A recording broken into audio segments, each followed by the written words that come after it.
Payg'ambarimiz sollallohu alayhi vasallam berkingan g'orga kelganmiz. Bu g'or nomi Savr g'ori va u Savr tog'ida joylashgan. Bitta shuni atrofni ko'rsatib borasiz. Makka shahri 360 gradus shundoq ko'rinib turar ekan, kafti 1800 metr balandlikdamiz. Hozir sizlar bilan birgalikda kirib ko'ramiz. Bismillah. Bismillah.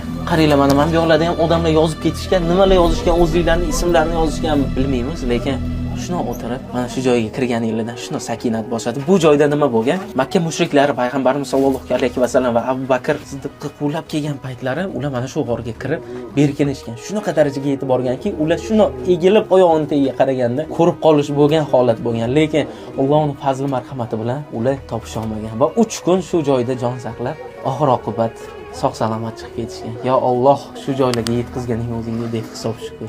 Odamlar dunyoni har tarafidan shu joyga kelib, ziyorat qilib, namoz o'qib, aylanib, haqlariga duo qilib yana qaytib ketishar ekan. E'tibor bergan bo'lsanglar, tepadagi yozuvlarni bir xilla silab o'pishadi.